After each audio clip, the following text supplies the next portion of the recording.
இயேசு கிறிஸ்துவின் இனிய நாமத்தில் வாழ்த்துக்கள். பிரசங்கி 9ஆம் அதிகாரம் 12ஆம் வசனத்திலிருந்து 16ஆம் வசனம் வரையிலும் இங்கே மாயைக்காரன் என்று மாயை என்று சொல்லுகிற மாயைக்காரன் கண்ட ஒரு மாபெரும் ஒரு காரியத்தை குறித்து இங்கே பார்க்கிறோம். உலகத்தில் அனைத்து மாயை என்று கூறிக்கொண்டே வந்த பிரசங்கியினுடைய கண்கள் இப்பொழுது ஒரு தீர்க்க தரிசன பார்வை கொண்டு உலகத்தில் அது அவரது பார்வையில் பெரிதாக தோன்றியது. இந்த மாய உலகில் பெரிதாக நிகழ்ந்த ஒரு நிகழ்ச்சி என்று ஒரு காரியத்தை சொல்லுகிறார். ஒரு சிறிய பட்டணம், அதில் கொஞ்சம் மனிதர்கள், அதில் மிகப்பெரிய ஒரு ராஜா வளைந்து கொண்டு அதுக்கு எதிராக பெரிய கொத்தளங்களை எல்லாம் கோபுரங்களை எல்லாம் கட்டிட்டான். அதில் ஞானமுள்ள ஒரு ஏழை மனிதன் இருந்தான். அவன் தன் ஞானத்தினால அந்த பட்டணத்தை விடுவித்தான். ஆனாலும் அந்த ஏழை மனிதனை ஒருத்தரும் நினைக்கல. ஆகையால் ஏழையின் ஞானம் அசட்டை பண்ணப்பட்டு அவன் வார்த்தைகள் கேட்கப்படாமற் போனாலும் பலத்தை பார்க்கிலும் ஞானமே உத்தமம் என்றேன் என்று சொல்லி இங்கே சாலமோன் ஒரு தீர்க்க தரிசன வார்த்தைகளை எழுதுகிறதை பார்க்கிறோம். இன்றைக்கி ஆண்டவருடைய படைப்புகளிலே பூமியும் ஒன்று, இந்த உலகமும் ஒன்று. அதிலே வாழுகிற மக்கள் இன்றைக்கு ஆயிரமான நட்சத்திர கூட்டங்களை பார்க்கும் பொழுது, மற்ற கிரகங்களின் குடும்பங்களை பார்க்கும் பொழுது பூமி மிகச் சிறியதான ஒன்று. அதிலே மக்கள் வாழ்கிறவர்கள் ஆண்டவருடைய பார்வையில் கொஞ்சம் பேர் வாழ்கிறார்கள்.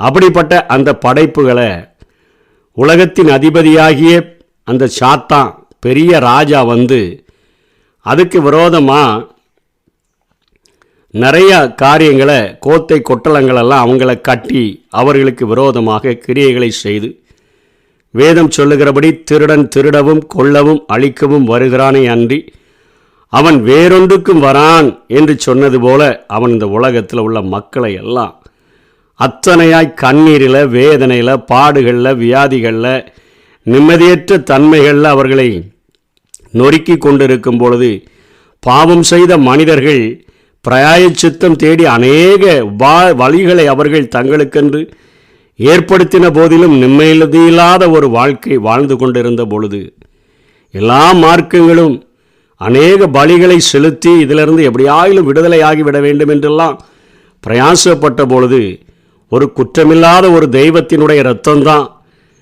இந்த மனிதர்களுடைய பாவங்கள் எல்லாவற்றையும் முற்றிலுமாக அகற்றி அவர்களுக்கு ஒரு நிம்மதியை தர முடியும், ஒரு விடுதலையை தர முடியும் என்று சொல்லி எல்லா மார்க்கங்களும் ஒத்துக்கொண்டிருந்த போது இயேசு கிறிஸ்து புஸ்தக சுருளில் என்னை குறித்து எழுதியிருக்கிறது, இதோ வருகிறேன் என்று சொல்லி ஒரு தெய்வம் மனிதனாக அவதரித்து தன்னுடைய சரீரங்கள் இந்த பூமியில் வானத்துக்கும் பூமிக்கும் நடுவாக தொங்கும்படியாக தன்னை ஒப்பு கொடுத்து எல்லா சொட்டு இரத்தத்தையும் சிந்தி மனுக்குலத்தினுடைய அத்தனை பாவங்களும் அவருடைய இரத்தத்தினால கழுவப்பட முடியும். உங்கள் பாவங்கள் எவ்வளவு சிவேரென்று இருந்தாலும் அதை பஞ்சை போல மாற்றுகிறதற்கு என்னுடைய இரத்தம் போதும்.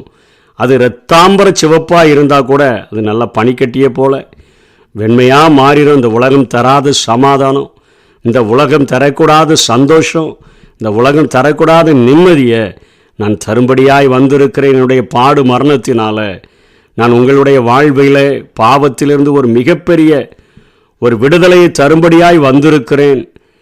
ஒரே விதமான பலிகளை அநேக தரம் செலுத்துகிறதுனால உங்கள் வாழ்க்கையில் விடுதலை இல்லை.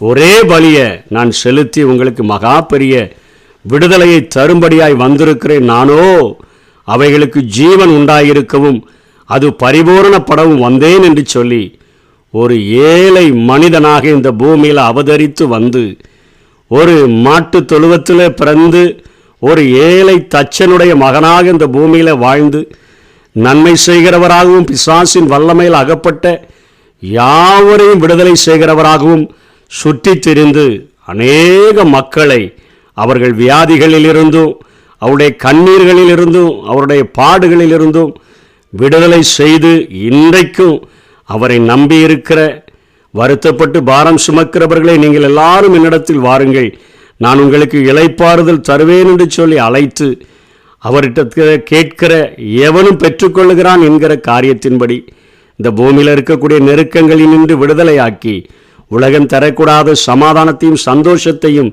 இன்றைக்கும் தந்து கொண்டிருக்கிற அந்த மிகப்பெரிய ஞானியாகிய அந்த இயேசு கிறிஸ்துவை இன்னைக்கு திரும்பவும் உலகம் மறந்துட்டு, அன்றைக்கு அந்த பட்டணத்தை எப்படி அந்த ஒரு மிகப்பெரிய ஞானி பாதுகாத்தானோ அதே போல இந்த உலகத்தின் அதிபதியின் இடத்திலிருந்து அவர் பாதுகாத்து அவனுடைய தலையை அவர் தன்னுடைய காலின் கீழே நசுக்கி அவன் மேலே சிலுவையில் வெற்றி சிறந்தார்.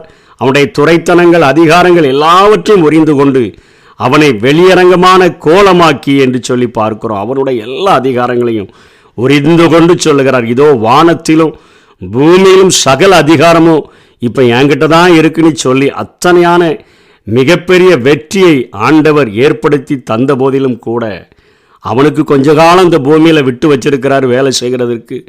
அதை நம்பிக்கொண்டு இன்றைக்கு மக்கள் எப்படி இருக்கிறாங்க?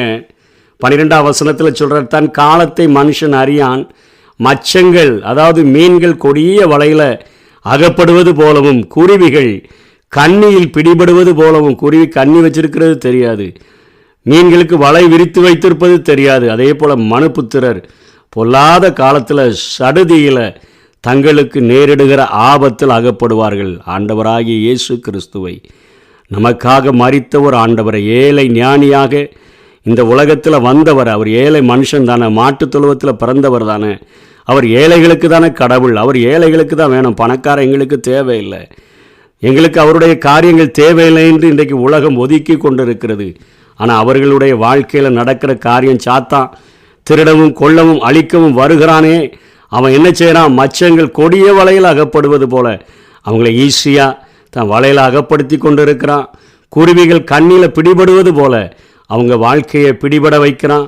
மனுபுத்திரர் பொல்லாத காலத்தில் சடுதியில் தங்களுக்கு நேரிடுகிற ஆபத்தில் மாட்டிக்கொள்வது போல சடுதியில் அவருடைய வாழ்க்கை முடிவுக்கு வருகிறது. ஆகவே இன்றைக்கு மிகப்பெரிய ஒரு உண்மையை மாயைக்காரன், அதாவது மாயை என்று சொல்லுகிற பிரசங்கிகளுக்கெல்லாம் பிரசங்கி சொல்லியிருக்கிற அந்த ஏழை மனிதன், அவர் உண்மையிலேயே ஏழை அல்ல. அண்ட சராசரங்களையும் தமக்காகவும் தம்மாலையும் உண்டாக்கின ஒரு ஆண்டவர், மிகப்பெரிய ராஜாதி ராஜாவாக இந்த உலகத்திற்கு திரும்ப வரப்போகிறார். இன்றைக்கு ஒருவேளை அவர் புறக்கணிக்கப்பட்டது போல காணப்படலாம். மக்கள் அவரை புறக்கணிக்கிறார்கள். ஜீவனை கொடுக்கவும் அது பரிபூரணப்படவும் வந்தவரை புறக்கணிக்கிறார்கள்.